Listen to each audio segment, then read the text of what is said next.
Bom dia para aqueles que estão entrando. Bom dia, professor Guilherme. Bom dia, professor Marcelo. Já chegou aqui. Esperar um minutinho e daí já damos início aqui à live. Bom dia para aqueles que estão chegando. Professor Nelson Rosenwald, nosso presidente, também já chegou. Professora Graziela Clemente, bom dia para todo mundo.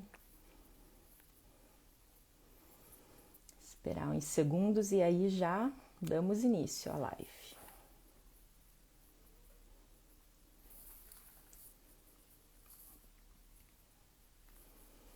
Bom dia, Maria.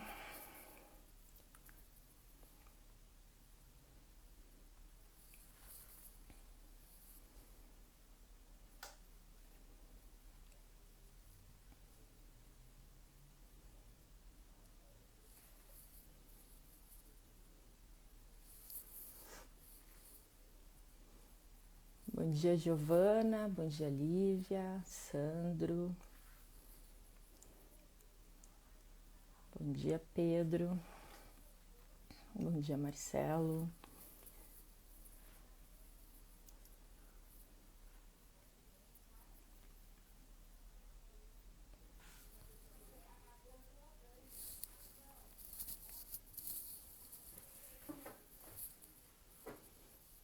Bom, já temos aí um quórum, dá para iniciarmos. Bom dia a todos, meu nome é Rafaela Nogaroli, espero que todos estejam bem. Bem-vindos à 21ª edição do IBERC Lives. Esse é um projeto do Instituto Brasileiro de Estudos de Responsabilidade Civil, IBERC, e para quem está aqui pela primeira vez, eu gostaria de dizer que essa é mais um meio de comunicação do nosso instituto e a ideia é que ele seja dinâmico, descontraído, uma verdadeira forma aqui dos nossos associados, eles debaterem no Instagram sobre diversos temas na área da responsabilidade civil. Bom, e hoje o nosso convidado muito especial do IBERC Lives é o brilhante professor Marcelo Calisto, para nós conversarmos sobre responsabilidade civil pelo risco do desenvolvimento. Eu vou chamar o professor Marcelo aqui para a nossa live. Só um minutinho.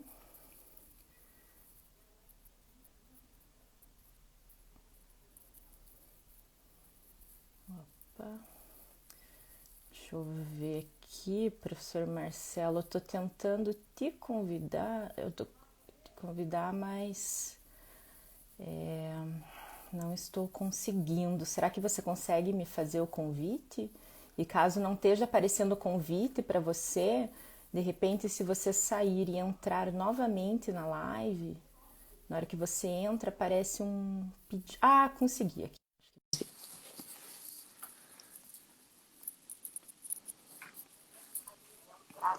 Acho que eu vou conseguir aqui. Conseguiu. Bom dia, professor Marcelo, tudo bem?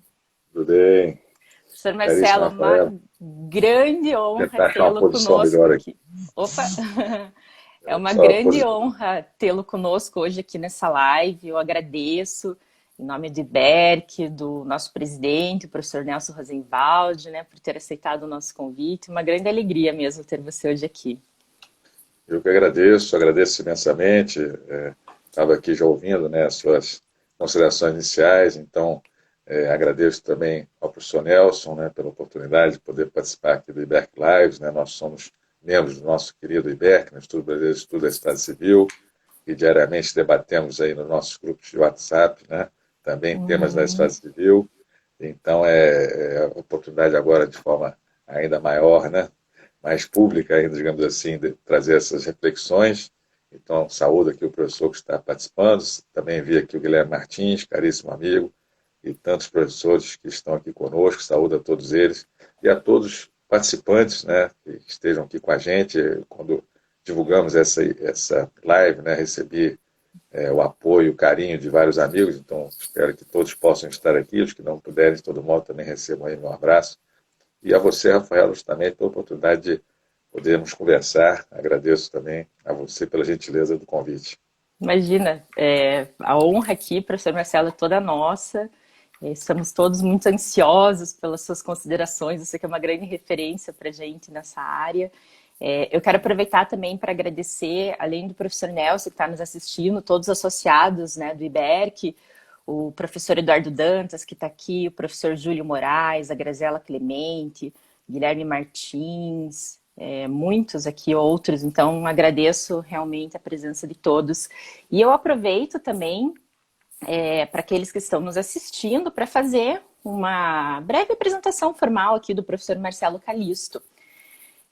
O professor Marcelo, ele é professor de várias instituições, universidades, né, da Fundação Getúlio Vargas, da Universidade do Estado do Rio de Janeiro, da Universidade Cândido Mendes, da Escola da Magistratura do Rio de Janeiro, também é professor adjunto da Pontifícia Universidade Católica do Rio de Janeiro.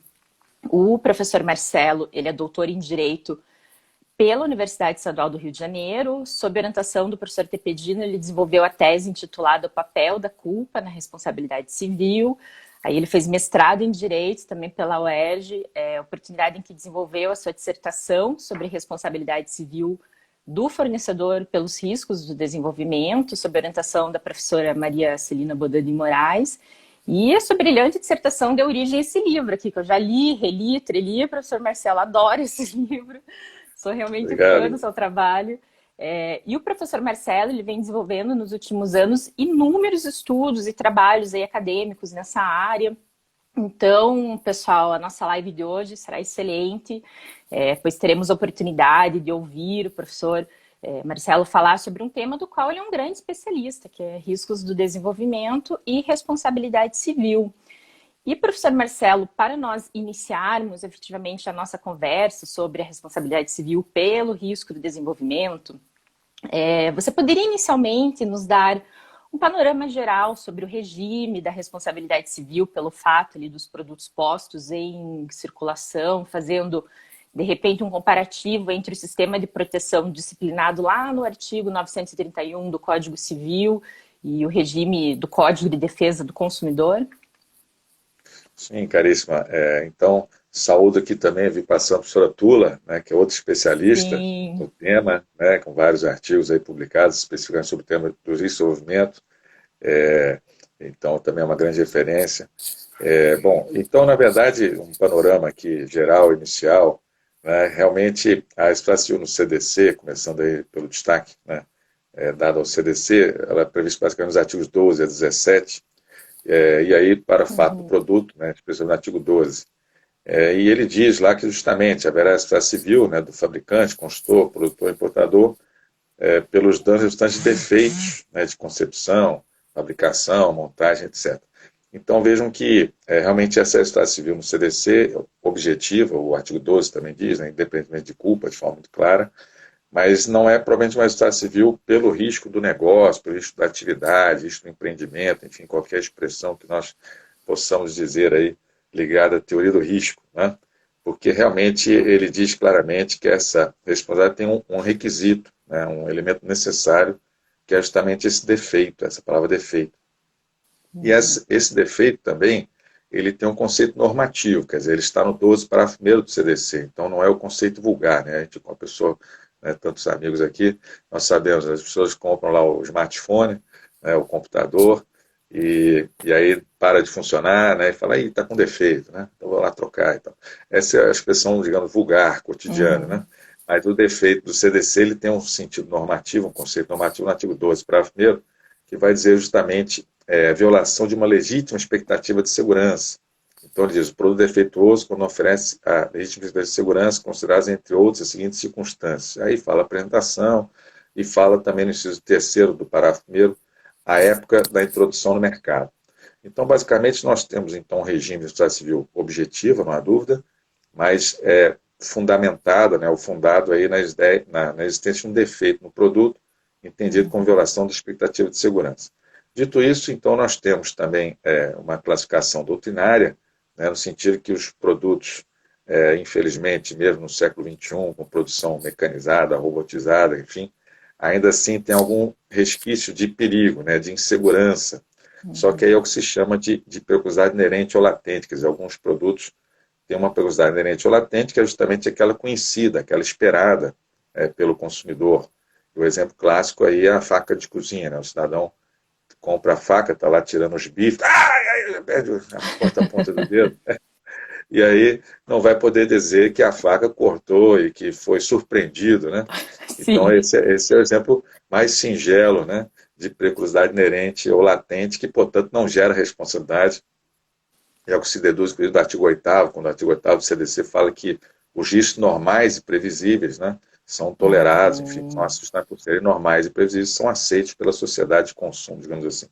Mas temos também a chamada periculosidade adquirida, né, aquela periculosidade que justamente é anormal para o produto ou imprevisível para o consumidor, e que justamente seria sinônimo aí desse defeito, ou se confundiria, né, com essa ideia de violação da expectativa de segurança que a gente falou, e aqui é a ideia de defeito do artigo 12, parágrafo 1º. Então, basicamente, é dizer que no sistema do CDC é realmente uma história objetiva, né, Uhum. mas que tem como pressuposto o defeito entendido como violação de uma legítima expectativa de segurança, ou seja, algo que surpreende aí o consumidor, que faz o uso normal do produto, o uso esperado para o produto, e vem a sofrer danos. Então aí sim ele diz, mas eu estou surpreso, eu não esperava isso, né?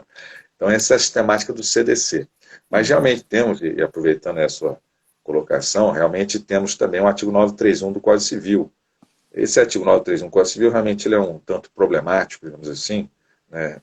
Porque ele foi pensado realmente no projeto do Código Civil, que é o projeto de 1975, como nós sabemos, e naquela época, realmente, em 1975, ele talvez se mostrasse extremamente vantajoso, extremamente atual e tal. Mas aí veio, até que virasse Código Civil em 2002, né, tivemos o CDC no meio do caminho, com essa regulamentação própria, no artigo 12, né, do fato do produto e tal.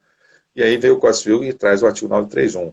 Realmente, e o que ele tem de talvez mais problemático? É que ele não fala realmente sobre o defeito, né? Ele fala que haverá responsabilidade civil, também de forma objetiva, né, daquele que lança no mercado produtos que causam dano, né? Então, basicamente, a redação também é horrorosa, ele fala os empresários e as empresas, né, empresários individuais e as empresas, enfim, querendo dizer provavelmente o empresário e as sociedades empresárias, né?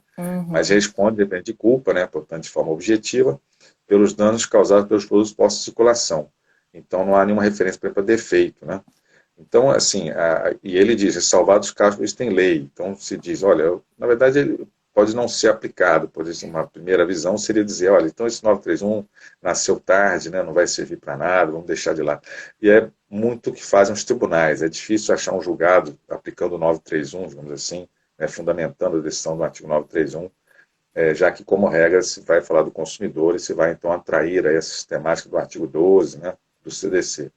Mas, por Uhum. outro lado, aproveitando já que o nosso tema, né, propriamente é o desenvolvimento, há uma discussão, e a professora Tula né, trata muito bem dessa questão, eu também escrevi um artigo nesse sentido, né, de se tentar achar alguma, é, digamos assim, aplicação, né, efetiva do 931.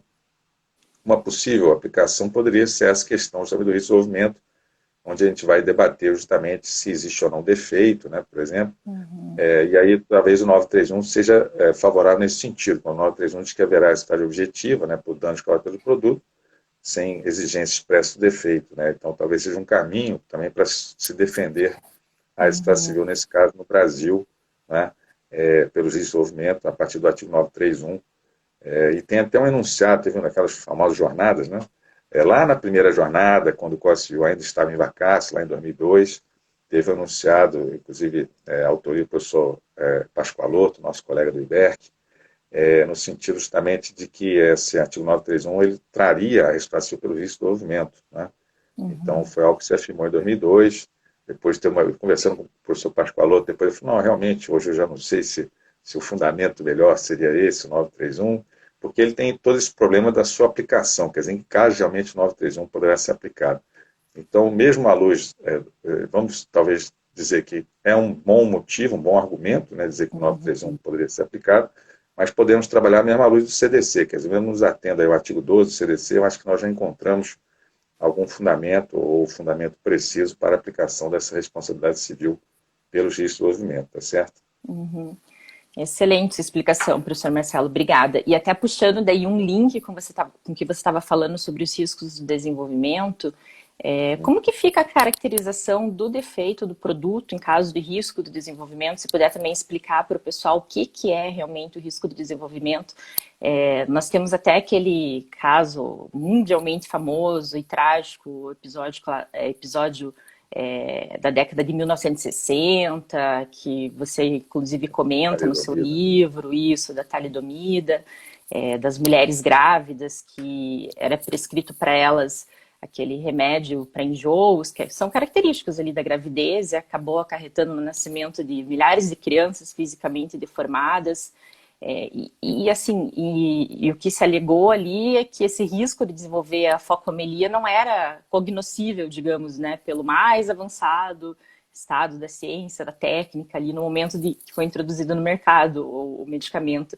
Então, assim, o que eu gostaria de saber, professor Marcelo, em casos assim como esse, nós podemos entender pela viabilidade do risco do desenvolvimento ser uma causa de exclusão da responsabilidade civil, ou o fabricante ele deve ser responsabilizado, e aí nesse caso, que papel que tem de repente, por exemplo, o princípio da solidariedade, da coletivização dos riscos no reconhecimento da responsabilidade civil?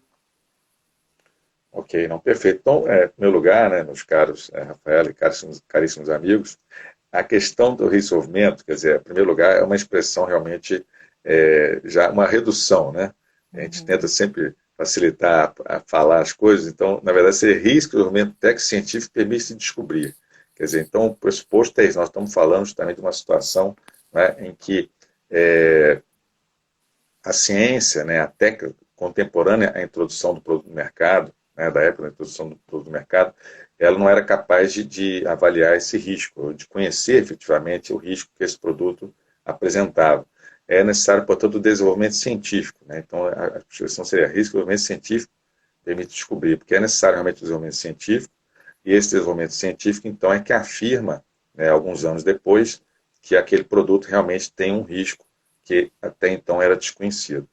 E aí que está o problema, que justamente, como é necessário o desenvolvimento científico, naturalmente a passagem do tempo, estamos falando de um produto que já está sendo comercializado, né, de um serviço também que está sendo prestado. Né? Então, e aí já estamos falando, portanto, de vítimas, né, potenciais vítimas ou vítimas, inclusive, já conhecidas. E foi justamente o que aconteceu nesse exemplo que você recorda, a talidomida, que é o caso mais emblemático, eu acho que até hoje, né, em razão do número de vítimas.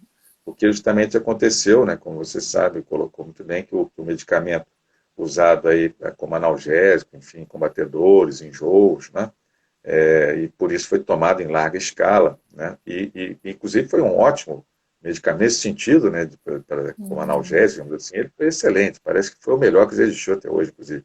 Né? Então, por isso mesmo, tomado e usado em larga escala por homens e mulheres. E, ao mesmo tempo que aumentava o consumo, né, já que ele era tão eficaz, aumentava também o número de crianças, né, que começaram a nascer deformadas, né, cujos membros, justamente, sobretudo braços, né, não se desenvolvem.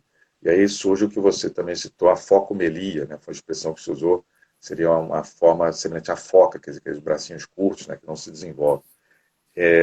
E aí, então, surge essa questão. Por que as crianças, ao mesmo tempo que aumenta o uso da talidomida, aumenta também o número de pessoas que vão ter essa focomelia, né? E aí, essas crianças, enfim, cujos membros não se desenvolvem. Então, a pesquisa avança, a técnica avança, para constatar justamente que a talidomida tinha a capacidade de atravessar a placenta, né, e, portanto, atingir o feto. Então, aí sim, atingindo o feto, a criança que viesse a nascer, efetivamente nascesse, não desenvolvia os seus membros. Né? Saúde aqui o João Quinelato, caríssimo amigo também.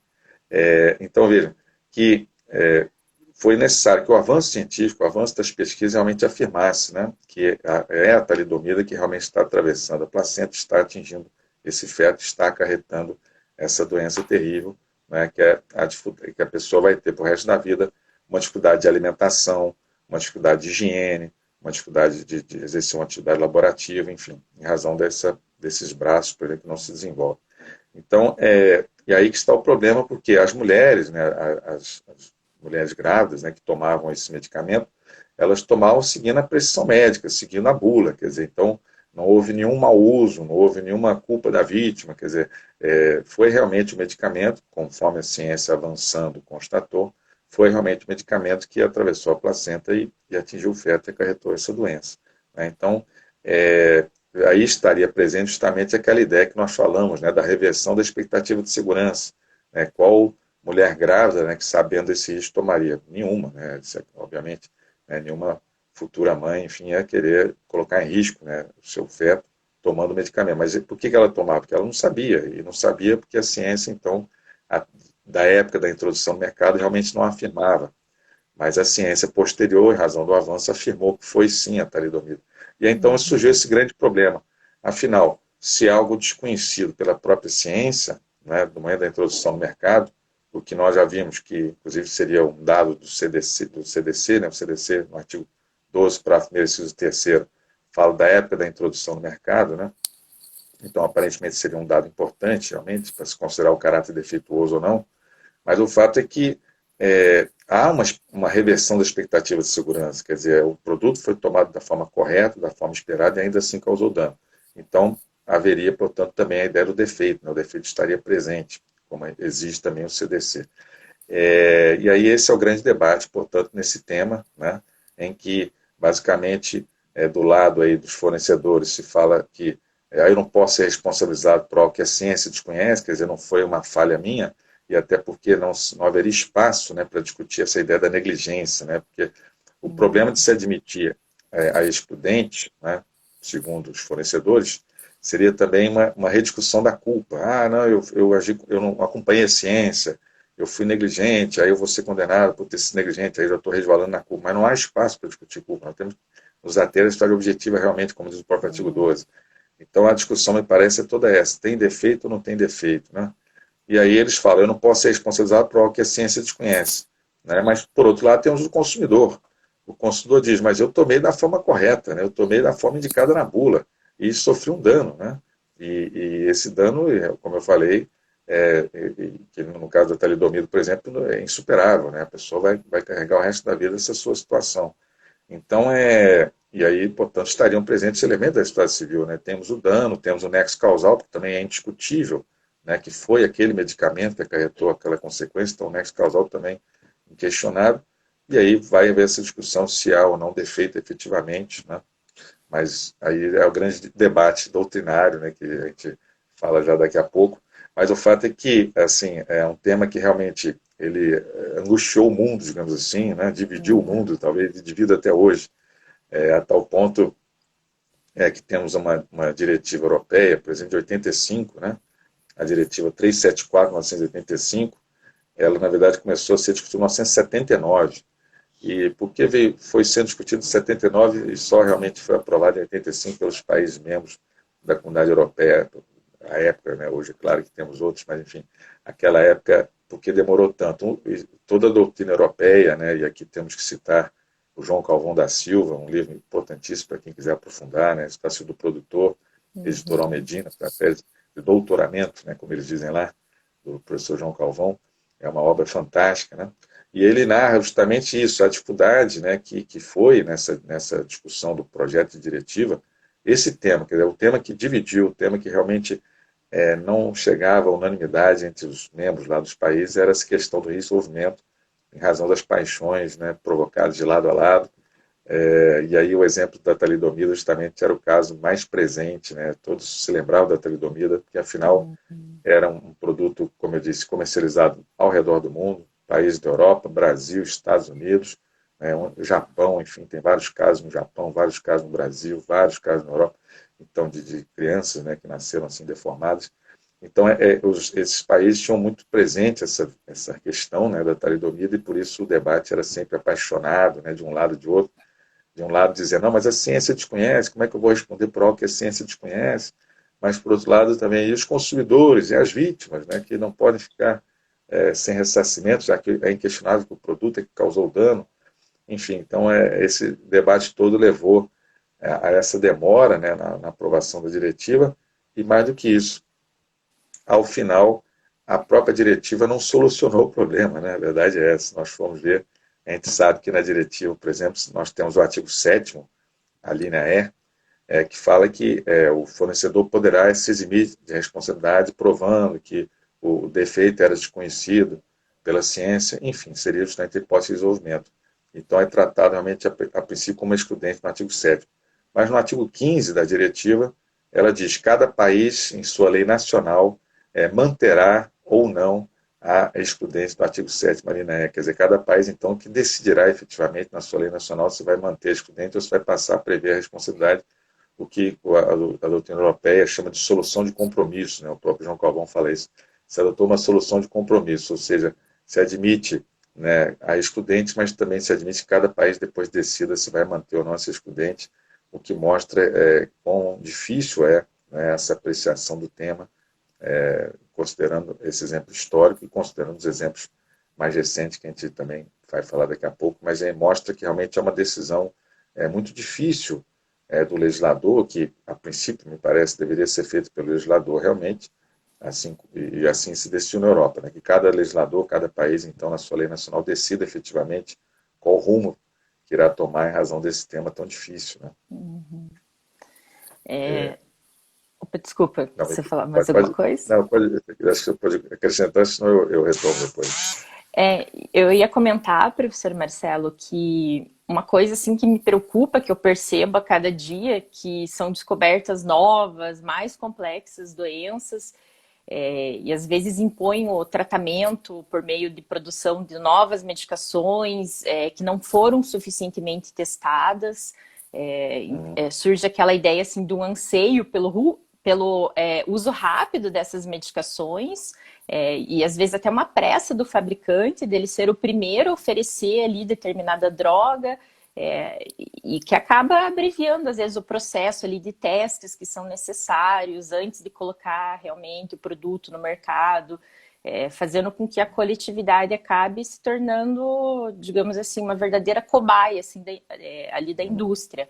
Então, Os o que a cobaias gente humanos, né? cobaias humanas, bem isso. E a gente vê, né, uma incidência cada vez mais aí de danos por medicamentos. Tem inclusive aquele recente julgado bem interessante que você comentou comigo sobre a incidência que foi reconhecida a incidência da responsabilidade civil do fabricante pelos danos decorrentes do risco de desenvolvimento do medicamento Cifrol. Então, professor Marcelo, se você pudesse fazer a gentileza, de repente, de nos contar um pouco aí sobre esse julgamento, traçando uma análise crítica sobre o fundamento da incidência ou não ali da responsabilidade civil nesse caso. Não, perfeito.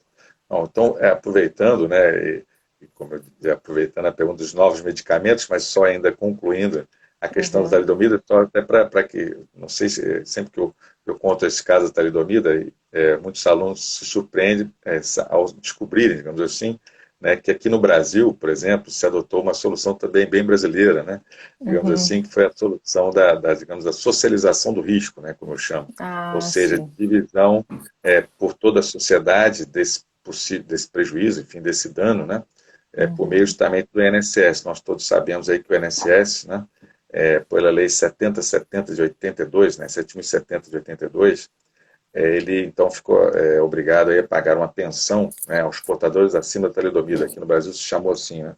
Achei uma posição boa aqui. Os portadores acima da talidomida. E aí essa pessoa, então, se dirige ao INSS e faz lá a perícia médica do INSS para constatar justamente esse grau de dependência dessa síndrome, né?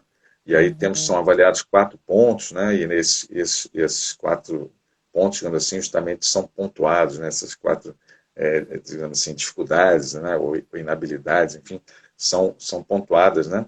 E aí se constata, então, no final, qual é a pontuação que a pessoa atingiu para ver se ela vai receber de 1 a 4 salários mínimos, tá? Então, eventualmente, se alguém conhecer, a pessoa talvez não saiba, né? Para indicar, eventualmente, que a pessoa possa se dirigir ao INSS, né?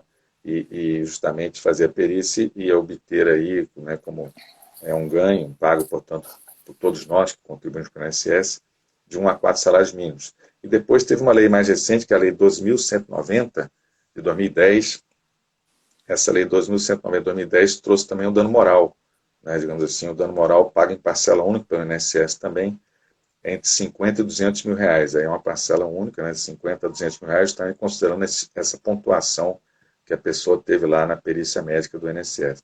Então, para dizer o seguinte, o Brasil, então, também adotou uma solução que não é comum, né, em outros países, e aí eu digo basicamente países da Europa que nós conhecemos, né, já que essa solução de socialização, de divisão por toda a sociedade, né, via INSS desses danos. Por quê? Porque na Europa, como eu disse, por que é incomum? Porque na Europa, então, cada lei decidiu, né, de forma nacional, e aí nós encontramos, e aí só para fazer também um paralelo final sobre a talidomida, e aí também sobre outros medicamentos, né, e chegar nos medicamentos atuais, como você coloca, na Europa, então, tendo a seguinte solução: alguns países adotam a excludente, né, aplicando lá o artigo 7º, né, da diretiva, e dizem que não haverá responsabilidade, e aí, portanto, esses consumidores serão vítimas eternas, digamos assim, serão vítimas, infelizmente, sem qualquer ressarcimento. Temos também poucos países, eu me lembro aqui da Suécia e Luxemburgo, né, que responsabilizam, né, dizem que não tem excludente e, portanto, tem responsabilidade. E temos também uma solução intermediária, adotada, por exemplo, pela Alemanha, pela Espanha, em que justamente para os medicamentos tem responsabilidade, né? Ou seja, no caso de medicamentos, o fornecedor responde, para outros produtos não responde. Então também é uma solução possível, encontramos na Europa, e justamente no caso de medicamentos, em razão de ser a situação de maior probabilidade, porque a verdade é a seguinte: os desenvolvimentos realmente, como regra, eles estão ligados a essa questão de medicamento, mas os precedentes mais conhecidos que nós temos são nessa área de medicamentos, né? Então, e aí, a partir do dado histórico, né, da talidomida, como nós sabemos. Então, e, portanto, em países como Alemanha, Espanha, nesse caso de medicamento, há responsabilidade e não há para outros produtos. Então, esse é o panorama europeu. No Brasil, como eu disse, especificamente para a talidomida, temos esse tratamento, né, via INSS, que é uma forma, portanto, de coletivização, né, desses danos e de repartição desses danos para toda a sociedade. Mas sabemos que, infelizmente, né, a talidomida é o exemplo mais conhecido, mas é um exemplo, digamos assim, histórico, uma vez que, infelizmente, temos casos mais recentes, e você, então, nos traz esse caso recentíssimo do STJ, que é o caso do Cifrol. Então, uma breve colocação aí. O que é o Cifrol? O Cifrol é um medicamento usado para mal de Parkinson, né, pelo menos no caso concreto, que é um caso do Rio Grande do Sul. A professora Tula, inclusive, analisou, né, publicou na Revista do Consumidor um artigo muito interessante sobre o precedente do Rio Grande do Sul, na época o julgado do TJ do Rio Grande do Sul, né, sobre esse mesmo caso. E aí, então, se constata, né, que o Cifrol era usado aí, ou foi usado, pelo menos, por essa consumidora, para combater aí o mal de Parkinson. E ela, à medida que usou o medicamento, ela desenvolveu uma compulsão para o jogo, né, o chamado jogo compulsivo, né, ou seja, ela ficou, digamos assim, desorientada, né, quando via aí uma máquina de jogo de azar, enfim, né, e ela, então, não consegue resistir, né, a esse jogo, e justamente gasta todo o seu patrimônio, né, dilapida o seu patrimônio justamente jogando, né, de forma ainda dramática. Era colega nossa, advogada, né, e de forma dramática, inclusive, expulsa, digamos assim, do escritório, né, enfim, é convidada a sair do escritório, porque não aguentavam mais, né, ela saía para almoçar e ficava horas lá, sumida, e quando voltava justamente dizia que estava jogando e tal. Enfim, então acabou também perdendo o emprego, digamos assim, que ela tinha no escritório, e ao final até morreu. Ainda para ficar mais dramático, se forem ver o julgado do STJ, já fala que é o espólio, né, da consumidora, enfim. Mas o que aconteceu? Então, ela constatou também que, enquanto ela fez uso do Cifrol, ela desenvolveu essa compulsão para o jogo.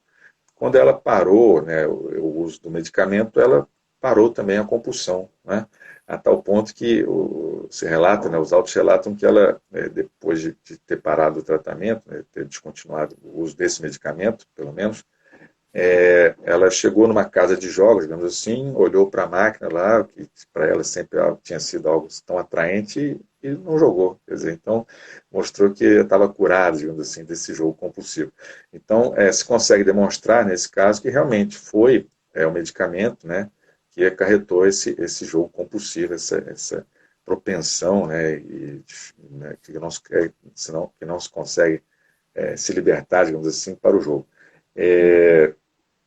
Então, ela entra com ação de reparação civil contra o fabricante, no caso é o laboratório Behringer, né, que era o fabricante desse Cifrol, porque realmente não constava da bula, né, nenhuma referência a a esse efeito colateral, né, essa propensão para o jogo. E então ela diz, olha, eu não fui informada, né, não havia nenhuma informação sobre esse risco, sobre esse efeito colateral, sobre esse risco, e, portanto, eu me sinto surpreendida, né, no meu direito, né, de consumidor de ser informado dos riscos, e por isso está presente o defeito, né, violada a minha legítima expectativa de segurança, como a gente falou, artigo 12, parágrafo 1º, foi violada a minha expectativa de segurança, porque fiz o uso correto, o uso esperado, né, e ainda assim desenvolver essa propensão para o jogo, né, de forma incontrolável, e ela durou justamente o tempo em que durou o próprio medicamento, então só pode ter sido medicamento mesmo. E aí o TJ do Rio Grande do Sul entende que realmente foi o medicamento, fala em risco do desenvolvimento para condenar, né, e de fato condena o fabricante. E aí, como fundamento, usa o artigo 927, parágrafo 1, que diz que é uma história objetiva pelo risco da atividade, o que realmente não parece correto, e aí a professora Tula, nesse artigo, também explorou muito bem que a fundamentação não é a melhor, né? Ou seria o 931 do Código Civil, se nós formos realmente pelo Código Civil, ou seria o artigo 12 do CDC, né, que me parece também perfeitamente aplicado. Bom, mas enfim, essa questão da fundamentação, então, só essa ressalva quanto ao julgado, mas de todo modo aplaudindo o julgado, né, por ter especificamente, expressamente falado em desenvolvimento e condenado, né, o fabricante. E aí teve só um porém, nesse julgado TJ ele fala de culpa concorrente, né, fala que em algum momento a consumidora teria feito uma superdosagem, enfim, teria tomado de forma errada e tal. Então, ela recorre também ao STJ, né, no fundo temos aí o recurso especial do laboratório, né, e da consumidora, a consumidora querendo a declaração de que não houve culpa concorrente, portanto não há redução da reparação, e o laboratório tentando afastar a responsabilidade, né. E aí o STJ, então, agora, né, em maio, acho que é 22 de maio, foi a sessão de julgamento, a terceira turma, relatora a ministra Nancy Andrighi, o STJ, então, reconhece de forma expressa que a hipótese é de risco de desenvolvimento, né, que se tratava de desenvolvimento, já que esse risco existia, né, e não foi informado, não consta da bula, e, portanto, há uma surpresa para o consumidor, há um defeito do produto, no seno do artigo 12, e também afasta a culpa concorrente. É um dado interessante também que, no caso concreto, o STJ, inclusive, diz que não houve mau uso, quer dizer, a consumidora, de fato, tomou o medicamento conforme as instruções da bula, do seu médico também, enfim, não ficou comprovado nenhuma forma de uso equivocado e, portanto, afastou também a culpa concorrente e estabeleceu, digamos assim, a reparação plena dos danos.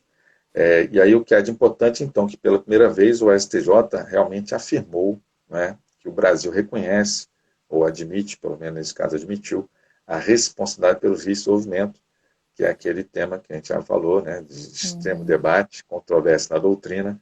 Então, havia sempre o risco, né, de dizer que não é risco se nós pensarmos do consumidor, naturalmente, né? O risco de dizer que não é um caso de responsabilidade, e adotando, portanto, uma tese muito forte na doutrina também brasileira, que muitos autores, né, como o nosso professor Tepedino, entende que não há responsabilidade nesse caso, porque não haveria defeito, então é uma outra visão também que poderia ter sido adotada, mas que o STJ, ao contrário, entende que é um caso de responsabilidade, e isso é o que esse julgado, então, merece aí o nosso, pelo menos como consumidores, né, o nosso elogio.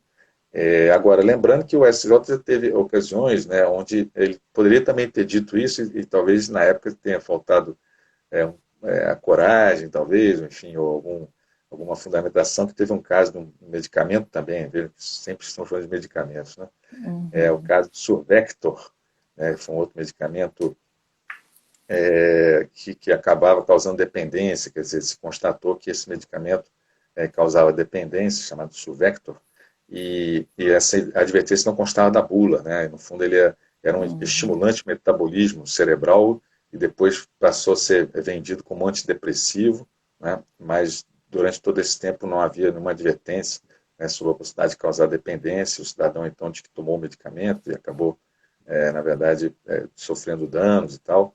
E aí, nesse caso, a SJ, de fato, condena, foi por 3-2, né? Já foi por maioria.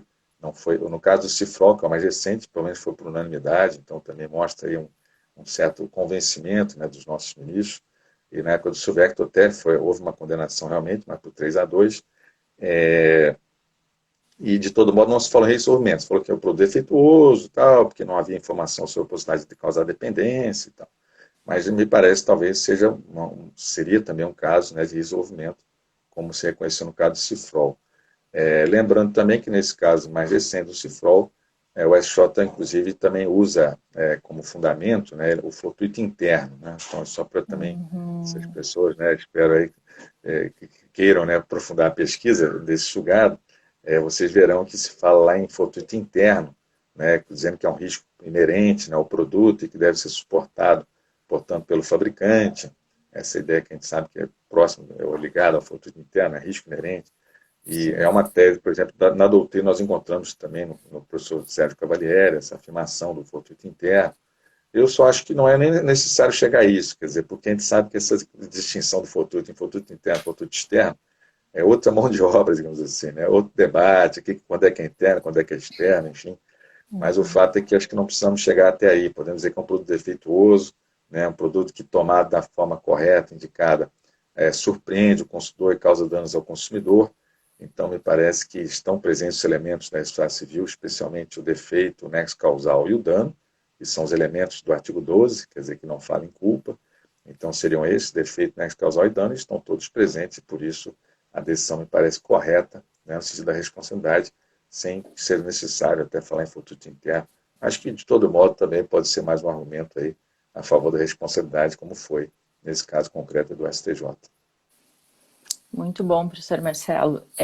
E assim, para nós fecharmos a nossa live com chave de ouro, eu tenho uma última pergunta para você sobre responsabilidade civil e os riscos do desenvolvimento nas novas tecnologias, tal como na inteligência artificial, que é um tema que eu particularmente adoro. O que acontece, professor Marcelo? Algumas pessoas, elas escrevem sobre responsabilidade civil na inteligência artificial, como o próprio professor Nelson Rosenwald, o Adriano Godinho, o nosso associado Felipe Medon. Eles comentam da questão que a inteligência artificial ela tem a capacidade de acumular experiências, aprender com elas, ou seja, ela tem uma aptidão de evoluir e às vezes agir de uma forma independente e tomar decisões ali diferentes do previsto, né? Criando possíveis condições para ocorrência de danos. Até para ilustrar essa situação para aqueles que estão nos assistindo, tem aquele famoso exemplo que, inclusive, os professores Nelson e Adriano, eles citam num artigo deles, em coautoria, que a gente até comentou, né, professor Marcelo, que é o seguinte: em 2002, alguns cientistas, eles estavam lá num centro de pesquisas na Inglaterra, estavam fazendo um experimento científico numa arena, colocaram lá 2 robôs com algoritmos de inteligência artificial e o experimento simulava uma ideia de um cenário de predadores, presas. O objetivo, na verdade, era revelar se esses robôs eles seriam capazes de repente, se beneficiar da experiência ali adquirida com machine learning, ou seja, se eles apresentariam alguma forma independente de novas técnicas de caça, autodefesa, enfim. E aí esses robôs acabaram sendo deixados sem vigilância por alguns minutos, e um deles lá adotou uma conduta imprevisível, encontrou uma saída através do muro aí dessa arena e foi para a rua, onde acabou sendo atingido por um carro. Então, professor Marcelo, em casos como esse que eu falei, será que o fabricante, na sua opinião, né, será que o fabricante do robô ele poderia, de repente, invocar uma tese de superveniência e de riscos supostamente imprevisíveis para excluir a responsabilidade civil? Qual que é a sua opinião? Na verdade, eu também parabenizo, né, os professores pelo artigo, realmente muito interessante, e ao mesmo tempo causa uma apreensão. Né? No fundo, além desse artigo, recentemente eu avaliei, né, participei de uma banca justamente, na verdade, de um trabalho de conclusão de curso, né, pós-graduação, em que o tema era justamente esse, inteligência artificial, né, e aí vimos que, inclusive, na Europa já se discute, né, um posicionamento do Parlamento Europeu, tentativas de regulamentação dessa questão, e então a gente vê que isso é uma discussão já mais avançada, realmente, nesses países, né, que no Brasil ainda pouco se discute, e a gente percebe, então, e esse trabalho mostrava justamente a que ponto já avançamos, quer dizer, hoje já se fala da máquina totalmente autônoma, né, ou seja, da possibilidade de se criar que seria um robô, né, inteligência artificial, enfim, completamente autônomo, né, independente, portanto, da programação inicial, né,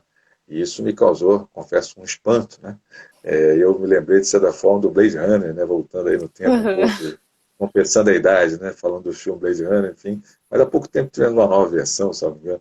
Mas o fato é que ali, então, inclusive o robô tinha aparência humana, né, os androides, e será que estamos caminhando nesse sentido, né? Daqui a pouco vamos criar Uhum. uma forma, tudo semelhante ao ser humano, né, mas que no fundo seria algo programado. Então, assim, nós sabemos para onde que estamos caminhando, mas é uma possibilidade realmente. Então, causa espanto, né? Causa surpresa. Agora, o fato também é que eu não vejo como invocar realmente uma excludente, dizer que não seria possível responsabilizar, no caso seria, me parece, o programador, né, a empresa, enfim, que for responsável, né, pela criação desse robô, desse mecanismo, digamos assim, inteligência artificial. O artigo do professor Nelson fala também da questão da pessoa, né? Se vamos no futuro talvez reconhecer personalidade, e aí ele fala que não, que a pessoa humana que merecer um tratamento especial e tal. Então acho que realmente não me parece possível, né, alegar um desconhecimento da ciência, dos possíveis efeitos que venham a ocorrer de forma inesperada, né, para o programador, digamos, aquele que criou esse mecanismo, esse robô que seja. Ele me parece não seria viável alegar esse desconhecimento, porque afinal, de novo, ele está criando um risco, né, ele ao criar esse robô, esse mecanismo, ele está lançando no mercado algo que realmente é perigoso, traz um risco, e esse risco, me parece, tem que ser suportado justamente por quem cria, né? E não vai poder dizer, então, que foi surpreendido pela própria autonomia do robô, então que se crie talvez algum mecanismo para evitar, né, chegar a essa autonomia completa das máquinas, realmente. Talvez seja um caminho, né? Mas caso isso não seja possível, então que pelo menos se responsabilize aquele que efetivamente criou e lançou, né, esse mecanismo aí de inteligência artificial. Eu acho que é a situação mais razoável à luz da legislação brasileira, né, à luz do Uhum. CDC, e parece que seja o bom caminho, né, nesse sentido. Tá? Mas é claro que quando ocorrer, né, valendo Deus, né, tomara que não ocorra, mas se no futuro, né, viemos a ter uma situação, sim, certamente o debate poderá existir, e eu desde logo já opino, né, no sentido da responsabilidade, assim como defendo a sociedade civil na hipótese de desenvolvimento para os medicamentos, também defendo as mesmas ideias, né, para essa inteligência artificial, que pode, infelizmente, nos surpreender aí da pior forma também. Né? Muito bom, professor Marcelo. Brilhantes as suas considerações. Eu estou vendo aqui que a gente ainda tem, na verdade, uns 5 minutinhos. Eu vou aproveitar da sua boa vontade para te fazer uma última pergunta, então, professor Marcelo. Maravilha. Qual que é a diferença entre, por exemplo, responsabilidade civil pelos riscos do desenvolvimento com a responsabilidade decorrente da violação do dever de informação a respeito de uma potencialidade de dano de um produto? Se você puder, por exemplo, de repente trazer uma diferenciação aí para o contexto do que a gente vive hoje aí de um possível desenvolvimento de vacinas, tratamentos médicos para a Covid-19. Perfeito. Inclusive, me permite aqui, estou vendo, está aqui no ar a pergunta da Giovana, né? Olha lá. Perguntar ao professor se haveria alguma alteração no tempo em contexto de vacinas. Ah, bem o que eu Que é acabei de perguntar. bem da outra. Então, Exatamente. uniu aí as duas coisas. É. Então, Rafaela, Giovana, caros amigos, realmente, assim, o problema é o seguinte, quer dizer, a diferença seria que se o risco é conhecido, né, já é conhecido, Uhum. não é informado, aí não há dúvida, é um defeito de informação e a solução seria mais simples, digamos assim, do ponto de vista do CDC, porque o CDC realmente responsabiliza claramente por defeito de informação. É uma espécie de defeito, está no artigo 12, né, de lá, defeito de fabricação, montagem, etc., ou de informação quanto aos riscos. Né? Então, se o risco é conhecido e deixa de ser informado, aí a solução me parece mais simples, no sentido da responsabilidade objetiva por defeito de Uhum. informação. E o problema do desenvolvimento é isso, né? A diferença dessa situação para o desenvolvimento é que o fabricante vai alegar, né, e vai tentar demonstrar, e talvez consiga demonstrar, e é uma prova dificílima, mas talvez ele consiga demonstrar, que a própria ciência desconhece, quer dizer, então não foi uma informação que deixou de ser prestada, foi uma informação que ele não tinha, e não era só ele, era a ciência como um todo. E é essa dificuldade também, como é que você vai provar que alguém lá em algum momento já não escreveu, né? Que alguém, no fundo, já não publicou um artigo lá na Science, em alguma revista dessas aí, dizendo, uma possibilidade, né? Enfim. Então, mas seria, a hipótese de desenvolvimento seria isso, em que realmente não há nenhuma publicação, não há nenhum estudo até então afirmando o risco. Né? Então, por isso ele vai dizer, eu desconhecia completamente o risco, porque a ciência desconhecia. Então, o tema fica mais interessante por isso, mais difícil por isso. E é o que vai acontecer, né, Giovana, como você perguntou, tomara que não, né, pelo amor de Deus, mas é o que pode acontecer na casa aí da pandemia, das vacinas, justamente, que nós estamos vendo que estão sendo testadas, e esse anseio mundial, né, e urgente pela vacina, inclusive vendo notícias de jornais aí que institutos no Brasil já estão prometendo 3 milhões de doses para janeiro, 5 milhões para fevereiro. Eu fico me perguntando, mas que vacina é essa que já estão prometendo? Que dizem que tem duas chinesas, tem a russa, tem a americana, tem não sei qual. Enfim, mas ao que parece, nenhuma delas ainda completou efetivamente os testes, tudo isso. Então, tem esse problema, né? Ao mesmo tempo da urgência, da necessidade de estar no mercado, né? De se buscar um tratamento, a cura para essa doença terrível que nós estamos enfrentando. Mas, por outro lado, tem sempre esse risco, né? O risco de se apressar a introdução ao mercado, o risco de se apressar o estudo e não passar por todas as etapas, enfim. E daqui a pouco, infelizmente, essas pessoas, e aí, eventualmente, qualquer um de nós que vier a tomar essa vacina, infelizmente, vimos a desenvolver alguma doença. E aí vai surgir esse problema, né? E aí não me parece assim, não haveria talvez um argumento, talvez o argumento que se possa, que o fornecedor vai usar é isso, olha, mas eu busquei a rapidez necessária e tal, mas será que isso é suficiente para dizer que ele não é responsável, quer dizer, que efetivamente, por ser um risco conhecido, né, da ciência, então ele pode não vir a ser responsável pelos danos que eventualmente venham a ser ligados a essa vacina? Então, assim, não parece ser uma exceção o fato de ser algo, uma demanda mundial, talvez não seja um requisito para dizer que não seja uma hipótese de responsabilidade. Mas é claro que isso vai ser especialmente difícil, né, numa eventual discussão judicial, porque há essa ponderação, né, afinal era um objetivo mundial, né, uma urgência mundial, e talvez esse argumento até pese a favor da isenção de responsabilidade. Mas, rigorosamente, a hipótese talvez seja essa, de um risco desconhecido pela ciência e que veio a ser descoberto mais tarde, portanto, um risco de desenvolvimento e que, para muitos, gera responsabilidade e para outros não gera. É um debate que já existe, né? Muito bom, professor Marcelo. E professor Marcelo, infelizmente a nossa live está chegando ao fim. Passa tão rápido. Nossa, passou muito rápido. Eu Achei que ficaria ia aqui, falar eu mais acho que uma hora. ficaria amanhã aqui te ouvindo. Foi maravilhoso. Yeah. Quero, sim, professor Marcelo, agradecer imensamente pela tua presença, dizer que eu sou fã do seu trabalho, que eu adoro esse Obrigado. seu livro aqui. Obrigado, Foi uma bondade live sua. realmente maravilhosa, assim, de muito aprendizado para mim, tenho certeza, para todo mundo aí que está assistindo. Muito obrigada, Eu foi agradeço um aqui grande prazer. também. Não, obrigado, Rafael, perdão.